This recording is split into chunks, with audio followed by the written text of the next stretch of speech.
మన ప్రభు అయిన యేసుక్రీస్తు నామంలో మీ అందరికీ నా హృదయపూర్వకమైన వందనం తెలియజేస్తున్నాను. పేతురు రాసిన మొదటి పత్రిక 1వ అధ్యాయంలో ఒక మాట నేను చదువుతాను. 5వ వాక్యము 6వ వాక్యం చదువుతాను. కడవరి కాలమందు బయలుపరచబట్టకు సిద్ధముగా ఉన్న రక్షణ మీకు కలుగునట్లు విశ్వాసము ద్వారా దేవుని శక్తి చేత కాపాడబడు మీ కొరకు ఈ స్వాస్థ్యము పరలోకమందు భద్రపరచబడి ఉన్నది. దేవునికి స్తోత్రం కలుగునుగా. హల్లెలూయా. ఈ రోజున మనం ఎవరమంటే రక్షింపబడిన వాళ్ళం. యేసు రక్తంతో కడగబడి బాప్తిసం పొంది రోమ 5:1 ప్రకారం యేసుక్రీస్తునందు విశ్వాసం ఉంచి నీతిమంతులుగా మనం తీర్చబడ్డాం. ఆమె హల్లెలూయా. మీరు ఎవరంటే నీతిమంతులు. 1 యోహాను 1:9-10 వాక్యాల ప్రకారం మన పాపాలను మనం ఒప్పుకున్నాం కనుక యేసుక్రీస్తు ఏం చేసినట్టే మనల్ని పవిత్రపరిచాడు. ఆమె హల్లెలూయా. ఈ రోజు ఇక్కడున్న మీరు అందరూ కూడా పరిశుద్ధులే. చెప్పండి, ప్రభు నామని కనపరుచుకున్నారు. ఇక్కడ ఎవరు పాపం లేదు. యేసుని రక్షణ, యేసుని తెలుసుకునే వాళ్ళు తప్ప ఇక్కడ ఎవరు కూడా పాపాత్ములు లేరు.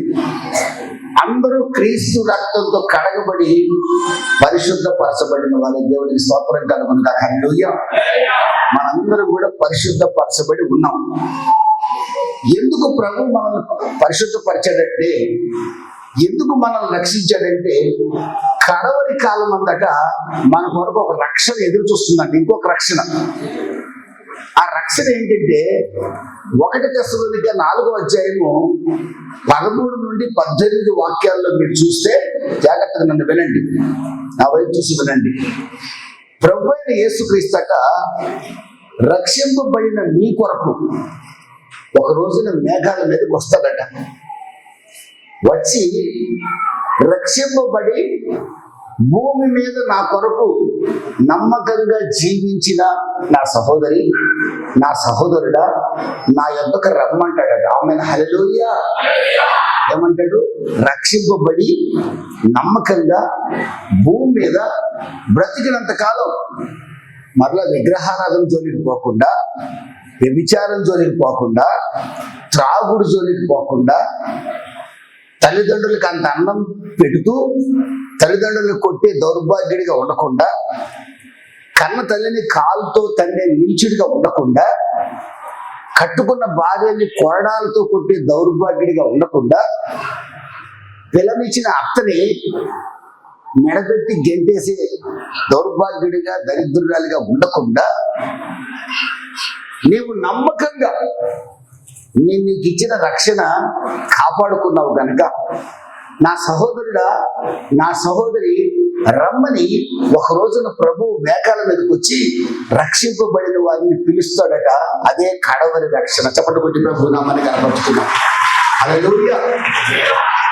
ఈ రోజున, ఫర్ ఎగ్జాంపుల్, ఈ రోజున ప్రభు వస్తే ఎంతమంది ప్రభు పిలిస్తే ఇక్కడ ఎత్తబడే వాళ్ళు ఉన్నారు? ఎంతమంది ఈ దీన దేహం మహిమ దేహంగా మార్చబడే స్థితిలో మేమున్నామని ధైర్యంగా చెప్పగలరు? ఇక్కడున్న మీరెవరు ఉండకూడదని నేను అనుకుంటున్నా, ఉండరనే నమ్ముతున్నా. ఎవరు ఉంటారు అంటే, ప్రభు నమ్ముకొని కూడా ఇంకా వ్యభిచారపు ఆలోచనలతో ఉన్నవాడు, మోసం అసూయ ఆలోచనలతో ఉన్నవాడు, ఇంకా మందు షాపుకు పడేవాడు, ఇంకా విగ్రహారాధన సంబంధమైన పద్ధతుల్లో కొనసాగేవాడు, అబద్ధాలు మోసాలతో బతికేవాడు. బైబిల్ ఉంటుంది, బాప్తిసం ఉంటుంది. ఈ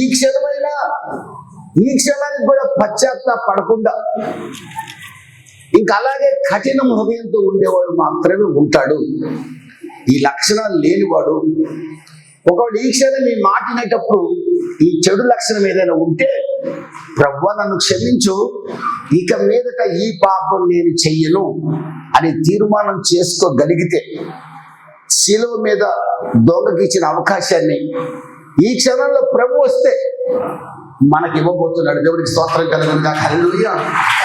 అప్పుడు నేను అనుకుంటాను, అప్పుడు నేను ఏమనుకుంటాను తెలుసా, ఇక్కడున్న ఒక్కళ్ళు కూడా ఇక్కడ ఉండరు. గట్టిగా చెప్పండి కొద్ది. హల్లెలూయా. ఇక్కడున్న ఒక్కడు కూడా ఇక్కడ ఉండరు. కానీ మీ ఇంటి దగ్గర రక్షణ లేక రానోళ్ళు ఉన్నారే, వాడు మాత్రం అక్కడే ఉంటారు. వాళ్ళ కోసం కంగారు పడకండి.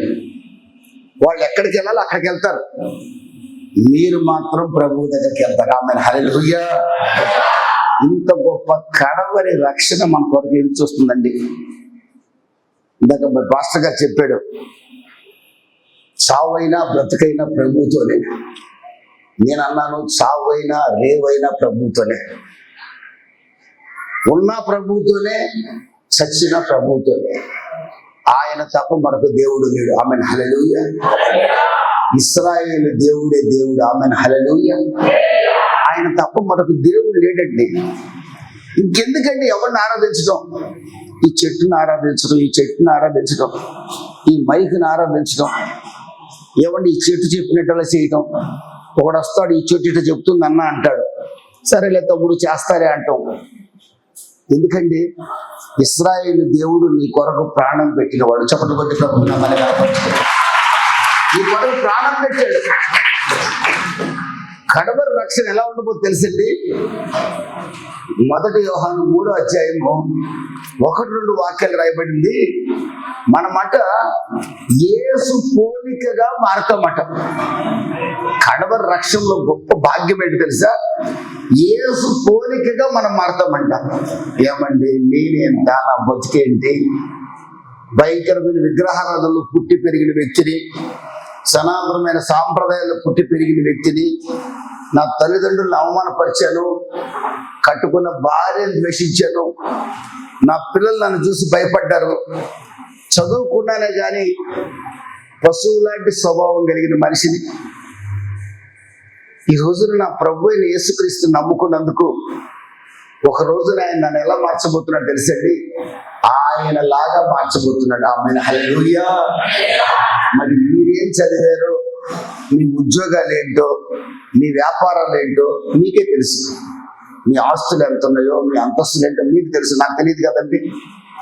అలాంటి మిమ్మల్ని నా ప్రభు అయిన యేసుక్రీస్తు తన అమూల్యమైన రక్తాన్ని చిందించి కడిగి ఎఫెసీ 2:7 ప్రకారం కృప ద్వారా రక్షణ ఇచ్చి, ఎఫెసీ 2:1 ప్రకారం అపరాధాల చేత పాపముల చేత చచ్చిన మనల్ని నీతిమంతులుగా చేయడం కోసం, 2 కొరింథీ 5:21 ప్రకారం పాపం ఎరుగని యేసుక్రీస్తు మన కొరకు పాప ముద్దగా మారాడు.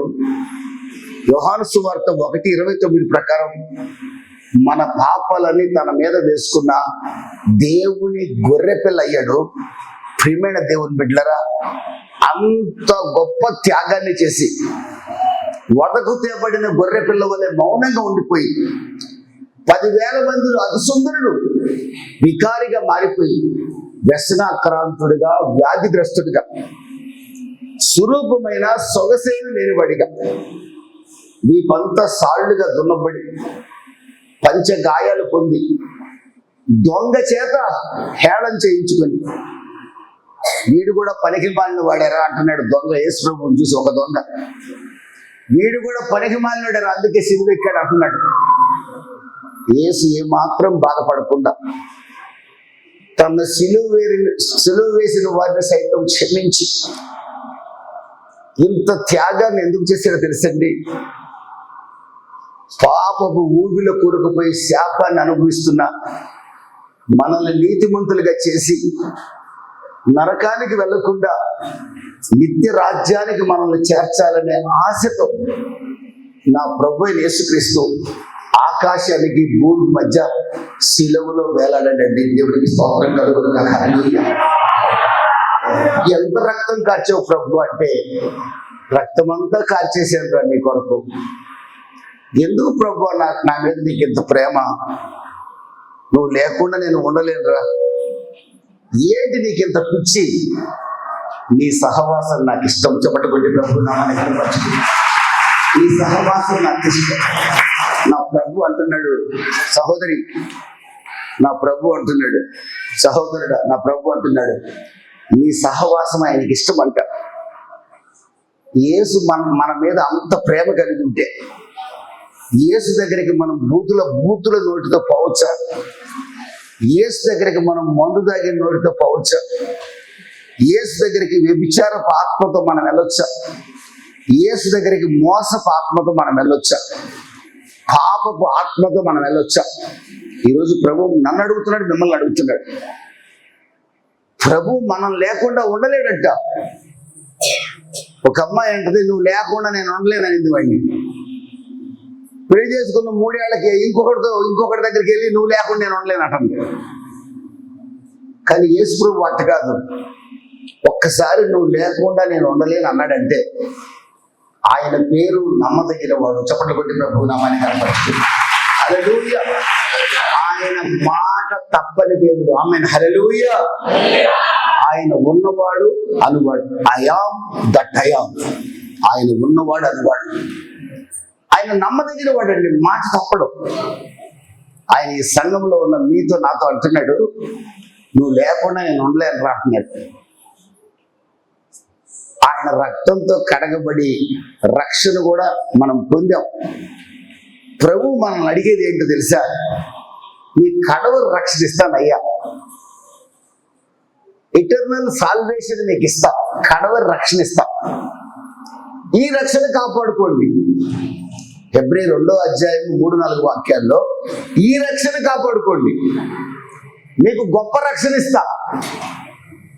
ఈ మూసీ నదిలోనో ఈ తొట్లోనో మునిగిన ఈ రక్షణ కాపాడుకోండి, ఈ రక్షణని జాగ్రత్తగా కాపాడుకోండి, ఈ రక్షణను మరలా పాపం చేసి పోగొట్టుకోకండి. ఇదే ప్రభు అడిగేది. మరి ఏమిస్తావు ప్రభువా? నేను కాపాడుకుంటా. ఏమిస్తావు? ఒరే, నువ్వు కాపాడుకుంటే నీకు సమాధానం ఇస్తావు. చప్పటి ప్రభు ఆమెను. హల్లెలూయా. నువ్వు కాపాడుకుంటే ఒక రోజున నా పోలికగా నిన్ను మారుస్తా. ఆమెను. హల్లెలూయా. నువ్వు కాపాడుకుంటే ప్రకటన 3:22 ప్రకారం నా సింహాసనంలో నిన్ను కూర్చోబెట్టుకుంటా. గట్టిగా చెప్పండి. నా సింహాసనంలో నా వడిలో నిన్ను కూర్చోబెట్టుకుంటా. నువ్వు నీ రక్షణ కాపాడుకుంటే 1000 ఏళ్ళు నేను భూమిని పరిపాలిస్తాను కదా, అప్పుడు నాతో కూడా నీకు ఆల్ రావు, ఏబిసిడీలు రావు, అయినా నాతో కలిసి పరిపాలించేవాడిగా నిన్ను మారుస్తాను. ఆమెను. హల్లెలూయా. ఇంకెంత గొప్ప భాగ్యం ఇస్తాను తెలుసా? ప్రకటన గ్రంథం 22వ అధ్యాయం ప్రకారం నా ముఖాన్ని నువ్వు చూస్తూ, నీ ముఖాన్ని నేను చూస్తూ, నేను నిన్ను ముద్దు పెట్టుకుంటూ, నువ్వు నన్ను ముద్దు పెట్టుకునేలాగా యుగ యుగములు నాతో కలిసి జీవించే భాగ్యం నీకు ఇస్తాను. చెప్పబడి ప్రభునామాన్ని కనపరుచు. హల్లెలూయా. ఇదండి గొప్ప కడవరి రక్షణ. గొప్ప కడవరి రక్షణ అండి ఇది. ఏమండి?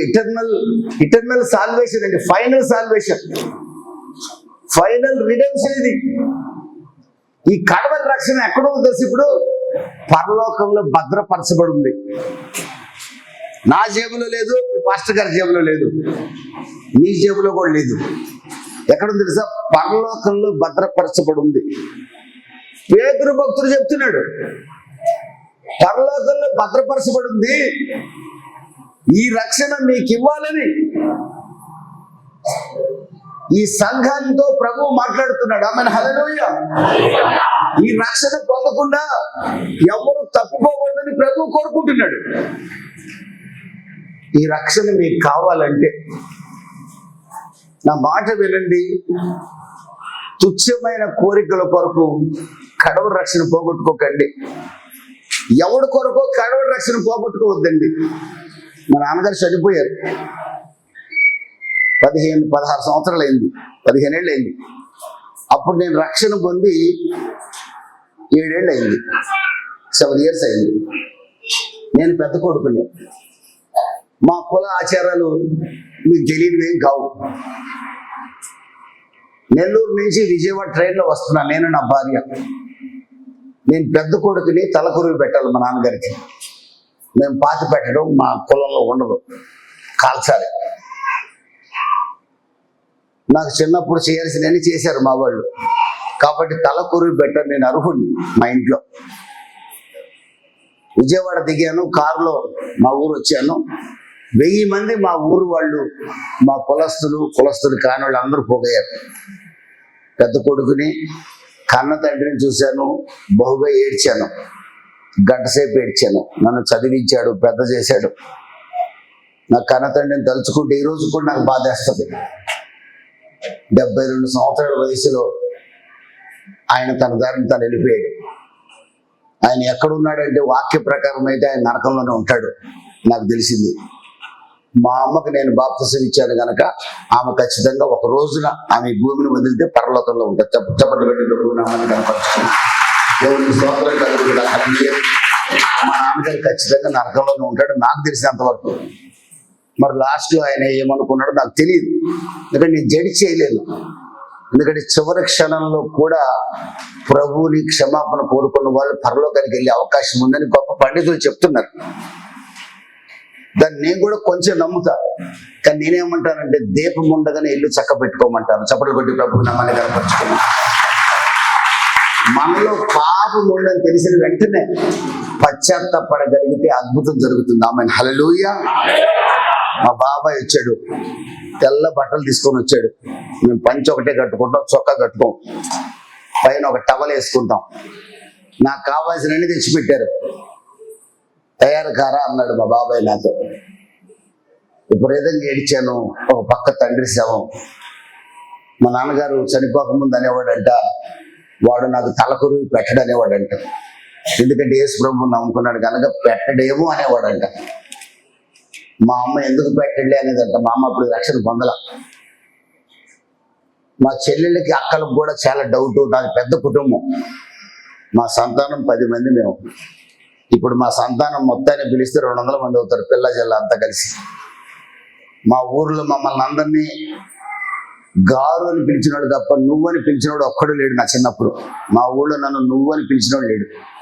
అందరూ అండి అని పిలిచినోళ్లే. వాళ్ళందరూ ఉన్నారు. వాళ్ళందరి మధ్యలో మా బాబాయ్ తెల్లని వస్త్రాలు తెచ్చి కట్టుకొని మీ నాన్నకు చేయాల్సిన దహన కార్యాలు చేయమన్నాడు. ప్రార్థన చేశాను. ఒక విశాఖపట్నం నుంచి ఏసన్న గారు ఫోన్ చేసి మాట్లాడుతున్నాడు. నువ్వు కంగారు పడకు, ప్రార్థన చేసుకోమన్నాడు. ప్రేమైన దేవుని బిడ్డలారా, ప్రార్థన చేశాను. మా బాబాయ్ తన్నాను, నీవు పెట్టమంటే పెడతాను, నేను పెడితే నాకు శాపం, నా పిల్లలకి శాపం. 7 ఏళ్ళుగా నేను రక్షణ కాపాడుకున్నా. రక్షణ పోగొట్టుకోవడం నాకు ఇష్టం లేదు. ఒకవేళ నేను పెట్టాను అనుకో, పెట్టమన్న మీకు కూడా శాపమే. పెట్టిన నాకు శాపమే, పెట్టమన్న మీకు కూడా శాపమే. మీ ఇష్టం. నేను యేసు ప్రభువుని వదులుకోవడానికి కూడా సిద్ధంగా ఉన్నా. మీ ఇష్టం చెప్పండి అన్నాను. అందరూ ఆలోచించుకున్నారు, వాడి కుటుంబానికి నష్టం కలిగే పని మనం చేయొద్దు. చప్పట్లు కొట్టి ప్రభువు నామాన్ని హల్లెలూయా. వాడి కుటుంబానికి నష్టం కలిగే పని మనం చేయొద్దు. మనం ఆరాధించే దేవుడు ఎవరో తెలుసా? రోషము కలిగిన దేవుడు. ఆమె హల్లెలూయా. ఆయన ఉన్నవాడు అనువాడు, ఆయన చూస్తున్న దేవుడు. ఆయన నన్ను చూస్తున్నాడు. ఆ రోజున వీడు నా మాట వింటాడా, వాళ్ళ కులం మాట వింటాడా చూశాడు. నా దేవుడు నన్ను చూశాడు. ఎస్, నేను లివింగ్ విట్నెస్. నా పిల్లలు సాక్షులు. దానికి అమ్మగారు లేదు, నేను సాక్ష్యం చెప్పేసలేను కదా.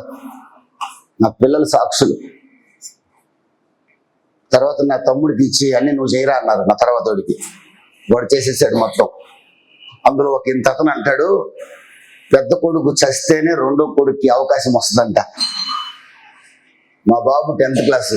వాడి కోపం వచ్చింది. నాన్న నేను చచ్చినోడు అంటున్నారు నాన్న అన్నాడు. నేను వాడిని కొట్టేస్తా అంటున్నాడు నా కొడుకు వెళ్ళి. నేను అన్నాను, నేను చచ్చినోడినే కదరా, ప్రభు కొరకు బతుకుతున్నాడు. చప్పట్లు కొద్ది ప్రభు నామని. ఆమేన్. హల్లెలూయా. నా ప్రియ సహోదరి సహోదరుడా, ఆ రోజున నేను ఆ పాపం చేస్తుంటే ఈ రోజున ఈ సేవలో నేను వాడబడేవాడిని కాదేమో. ఇంత ఘనమైన సాక్ష్యాన్ని మీకు చెప్పగలిగేవాడిని కాదేమో. అందుకే మీకు చేతులు జోడించి నమస్కరించి చెప్తున్నాను. వస్తాయి, బలవంతాలు చేస్తారు, ఇబ్బందులు పెడతారు. మనం భయంకరమైన దేశంలో ఉన్నాం. భయంకరమైన ఆచారాల మధ్యలో బతుకుతున్నాం. కానీ ఒక్కటి గుర్తుపెట్టుకోండి, ఒక్కటి దైవ సేవకుడు మాట గుర్తుపెట్టుకోండి, మీ కొరకు నా యేసు ఆఖరి రక్త బొట్టు కార్చాడు. ఆమేన్, హల్లెలూయా. హెబ్రీ 9:22 ప్రకారం పరిశుద్ధ రక్తం చిందించబడకుండా పాపక్షమాపణ లేదు. పరిశుద్ధ రక్తం చిందించబడకుండా పాపక్షమాపణ లేదు. ఆ పరిశుద్ధ రక్తం ఏ మహానుభావుడిలో ఏ మహాపురుషుడిలో చూసినా దేవుడి కనబడలా. ఎవరి దగ్గర రక్తం కనబడలా. మానవుని పాపం నుంచి విడిపించాలంటే పరిశుద్ధ రక్తమే కావాలి. ఆ రక్తం ఎవరిలో కనబడక స్వయంగా సృష్టికర్త అయిన దేవుడే 10,000 మందిలో అతి సుందరుడైన దేవుడు వికారిగా మారడానికి, కొరడాలతో కొట్టించుకోవడానికి, బల్లెపోటు పొడిపించుకోవడానికి, దిక్కులేని వాడిగా కల్వారిలో వేలాడటానికి, ఆ గొల్గొతా మీద ఆ శిలువలో వేలాడటానికి దిక్కులేని వాడిగా. అన్నదమ్ములు పిచ్చోడు అన్నారు, కన్న తల్లి చూస్తూ నోరు మూసుకొని కూర్చుంది. చెల్లెల్ని హేళన చేశారు. కానీ నా ప్రభు లక్ష్యం ఒకటే, మానవాళి రక్షింపబడాలి. చెప్పండి, కొంచెం ప్రభు నామాన్ని కనపరుచుకున్నాం. మానవాళి రక్షించబడాలి. మానవుడు నరకానికి పోకూడదు, మానవుడు యమలోకానికి పోకూడదు. మానవుడు రక్షించబడాలి. రక్షించబడాలంటే నా రక్తం తప్ప రక్షించేది మరొకటి లేదు. ఈ సంగతి తెలిసిన దేవుడు ఊరంతా అసహించుకున్నా, బంధువులంతా హేళన చేసిన, కన్న తల్లి నోరు మూసుకున్నా, అందరూ అపహాస్యం చేస్తున్నారు. దిగిరారా, నువ్వు దేవుడు అయితే దిగిరారా అంటున్నారు. ఏ మాత్రం ఎంత హేళన చేసినా, ఆఖరి చెరువులో ఉన్న ఒక దొంగ, పనికి మాలాడు, ఈడు కూడా దొంగ అయి ఉంటాడు, అది హేళన చేసిన, థాంక్యూ జీసస్, హల్లెలూయా. నా ప్రభు మిమ్మల్ని నన్ను ప్రేమించి, మీ ఆత్మ నా ఆత్మ దేవుడికి ఇష్టమైంది కనుక, మన ఆత్మ దేవుడు పెట్టిన దీపం కనుక, దేవాది దేవుడు ఆఖరి రక్త బొట్టు మన కొరకు చిందించడానికి సిద్ధపడ్డాడు. ఎవరు హేళన చేసినా ఆయన త్యాగం చేయకుండా మానలేదు. చప్పట్లు కొట్టి ప్రభువుని మనకి కనపరుచుకున్నాం. ఆమేన్, హల్లెలూయా. అంత త్యాగం చేసిన త్యాగమూర్తిని మన కొరకు ఆకాశానికి భూమికి మధ్య వేలాడి అమూల్యమైన రక్తాన్ని చిందించిన యేసు మీకు గుర్తు రావాలండి. గట్టిగా చప్పట్లు కొట్టి ప్రభువుని హల్లెలూయా, హల్లెలూయా. నీ పిల్లల్ని కుక్క నక్క నువ్వు నాశనం గాను అని తిట్టేటప్పుడు, నీ భర్తని నువ్వు బజార్కి పోయినోడు అలాగే పో, ఈ లారీ అన్న కొడితే బాగుండు అనుకునేటప్పుడు, ఏమండి మా అమ్మ నా గొంతు కోసింది పలానోడైతే బాగుండు అనుకునేటప్పుడు, ఏమండి ఈ పిల్లలు దరిద్రానికి పుట్టారు, నాకు మంచి బిడ్డలు, అలాంటి బిడ్డలు పుడితే బాగుండేది అనుకునేటప్పుడు, నీ అత్తకి అన్నం పెట్టకుండా మాడుస్తావే, నీ అత్తగారికి అన్నం పెట్టకుండా, ముసలిదే ఇంకేం తింటదిలే అని చెప్పి పళ్ళు లేవని అన్నం పెట్టకుండా దాని కొన్ని అరిసెలు కూడా నువ్వే తింటావే, అప్పుడు మీ మామగారిని శపించేటప్పుడు, అర్థమైందా? నీ పిల్లల్ని జాగ్రత్తగా పెంచకుండా వాళ్ళు చూస్తూనే ఉంటారు పాపం పిల్లలు, ఈ మనిషి మాత్రం కడుపు నిండా తింటుంటుందండి, అదేం తల్లి నాకు అర్థం కాదు. ఇలాంటి సందర్భాలు చూసినప్పుడు, అబద్ధం ఆడేటప్పుడు, మోసం చేసేటప్పుడు, మరొక ఆడదాని వైపు చూసేటప్పుడు మీకు ఎప్పుడు గుర్తు రావాల్సింది ఎవరో తెలుసా? ఈ కడవరి రక్షణ మీరు పొందాలంటే, యేసు పోలికగా మనం మారాలంటే, యేసు సింహాసనం మీద మనం కూర్చోవాలంటే, యేసుతో కలిసి పాలించాలంటే, యేసు ముఖ దర్శనాన్ని చేయాలంటే, ప్రభు మేఘాల మీదకి వచ్చినప్పుడు ఎత్తబడాలంటే, ఈ దుష్ట ఆలోచనలు మనలో కలిగినప్పుడు, అనేక మంది పర్లేదు వినడానికి జరిగినాయి కదా, పర్లేదు లేరా, పోయిన సంవత్సరం కూడా నువ్వు లేకుండా ఇక్కడ దీన్ని మొయ్యలేదు కదా, నువ్వు లేకుండా అందులో వేయలేదు కదా, ఇప్పుడేదో ఇస్సాకరు పేరు పెట్టుకున్నామని, ఇప్పుడేదో యాకోబు అని పేరు పెట్టుకున్నామని 1 సంవత్సరంలోనే మారిపోతే ఎలాగా? ఈ సంవత్సరం కూడా రారా, అక్కడి దాకా రా, మూసినద్దాకా. నువ్వేం పట్టుకోవద్దులే, మాతో రా. నువ్వు లేకపోతే మన కాలనీలో అసలు ఇది పెట్టగలమా? ఈ బొమ్మ పెట్టగలమా? నువ్వు ఎంత గొప్పవాడివి అసలు. నువ్వు లేకపోతే ఎలాగా? ఐదు సీసాలు ఒకే దెబ్బకు తాగేవాడివి నువ్వు. తాగితేనే కదా అక్కడ పడేయగలం మనం. ఈ 1 సంవత్సరం నువ్వు రారా అంటారు. అమ్మ కూడా ఏమంటో తెలుసా? పోనా ఆయన పిల్లలు పిలుస్తున్నారుగా అంటది. నీకు ఎప్పుడు ఇక మీదట జరిగిపోయింది. గతం గత. బైబిల్ చెప్తుంది ఫిలిప్పీ 3:13లో, వెనుకున్న వాటిని మరవండి, ముందున్న కడవరి రక్షణ కొరకు త్వరపడండి. ఆమేన్, హల్లెలూయా.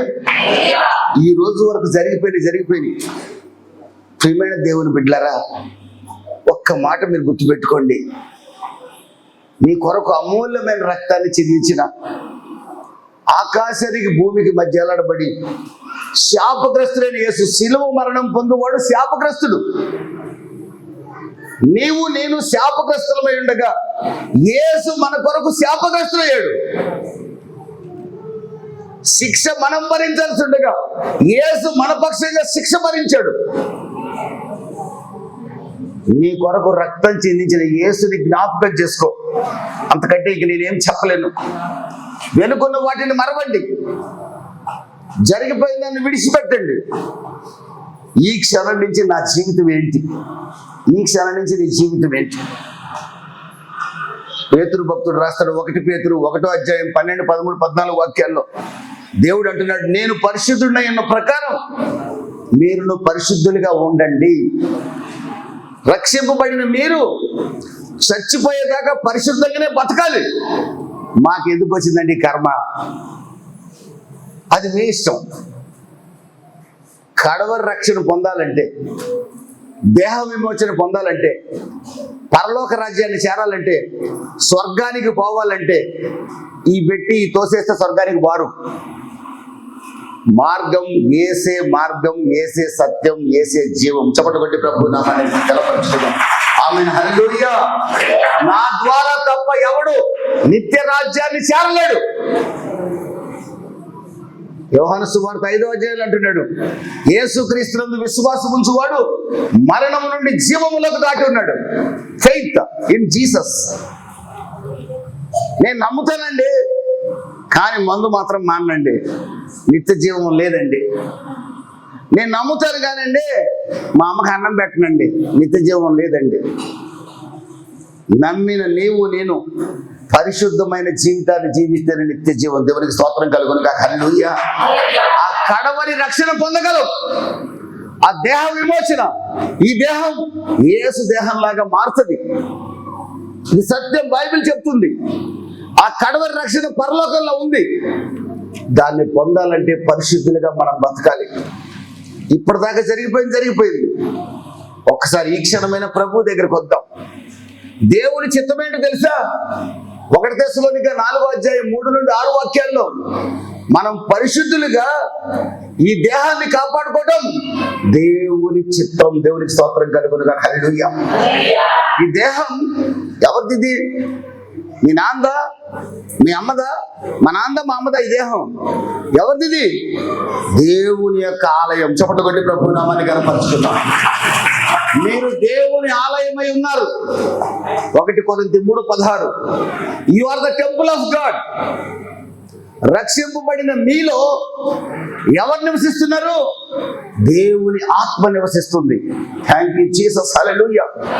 సామెతల గ్రంథం 20వ అధ్యాయం 27వ వాక్యంలో నరుని ఆత్మ దేవుడు పెట్టిన దీపం. ఆదికాండం 2వ అధ్యాయంలో ఆయన బొమ్మను చేశాడు, నాసికా రంధ్రాల్లో జీవవాయువు ఊదాడు. చప్పట్లు కొట్టి ప్రభు నామాన్ని కనపరుచుకున్నాం. ఆయన ఊపిరి పోస్తే మనం మనుషులు భయం. మనం ఏమనుకుంటే తెలిసే, మా అమ్మ మా నాన్నకి పుట్టామనుకుంటున్నాం. పుట్టింది కరెక్టే, కానీ మనల్ని పుట్టింపజేసింది నజరేయుడైన యేసుక్రీస్తు. దేవుని స్తోత్రం కలుగునుగా. హల్లెలూయా. మనలో ఉన్న ఆత్మ దేవుడు పెట్టిన దీపం అండి. ఈ దీపం మనలో ఉండగా మళ్ళీ ఈ దీపం వెలిగించొచ్చా? ఈ దీపం మనలో ఉండగా ఈ దీపం వెలిగించొచ్చా? ఈ దీపం మనలో ఉండగా ఈ దీపం పోవచ్చా? ఈ దీపం మనలో ఉండగా ఈ దీపానికి దండం పెట్టొచ్చా? ఈ దీపానికి దండం పెట్టొచ్చా? ఈ దీపం మనలో ఉండగా ఈ దీపం చెప్పినట్టు చేయొచ్చా? యేసు ప్రభుని అన్నారు, ఒరే పిచ్చోడా అన్నారు అన్నదమ్ములు. నేను పిచ్చోడిని లేరా అన్నాడు యేసు ప్రభు. దేవుని స్తోత్రం కలుగునుగా. హల్లెలూయా. నన్ను చచ్చినోడు అన్నారు. 11 రోజులు నన్ను అవమానిస్తూనే ఉన్నారు ఇంటి దగ్గర. ఎవరు అడ్డం పడలా. అంత ఖర్చు పెట్టిన ఎవరు నా సహాయానికి రాలా. ఫైనల్ గా నా తల్లి గారు నన్ను దూషించిన నా తల్లి గారే ప్రభు దగ్గరకు వచ్చారు. చెప్పండి పెట్టి ప్రభు నమ్మల్ని కనపరుచుకున్నాం. ఇందాక మీ సేవకుడు చెప్పినట్లుగా మీరు నిలబడితే అద్భుతం జరుగుతుందండి. ఆమెన్. హల్లెలూయా. నిలబట్టమే కష్టం అండి. నిలబట్టమే కష్టం. నిలబడితే అద్భుతం జరుగుతుంది. ఒక మాట చెప్పి నేను ముగిస్తాను. వెనుకున్న వాటిని మరవండి, జరిగిపోయిందని విడిచిపెట్టండి. ఇక మీదట నా జీవితం నా ప్రభువు కొరకే జీవిస్తాననే తీర్మానంతో నేను పరిశుద్ధంగా ఈ దేహాన్ని కాపాడుకుంటా. నా దేహం దేవుని ఆలయం. నా కొరకు ప్రాణం పెట్టిన యేసుక్రీస్తు యొక్క రక్తము ద్వారా నేను విలువైన వాడిగా మారాను. నేను ఆయన సొత్తు. నేను ఆయన సొత్తు. నేను మాట్లాడేటప్పుడు, నేను నడిచేటప్పుడు ఆయనకి ఇష్ట ప్రకారంగా నడుస్తానని తీర్మానం చేద్దాం. తల్లు వంచండి. మీ తీర్మానం ఈ రోజున ప్రభు మిమ్మల్ని ఆశీర్వదించబడుతున్నాడు.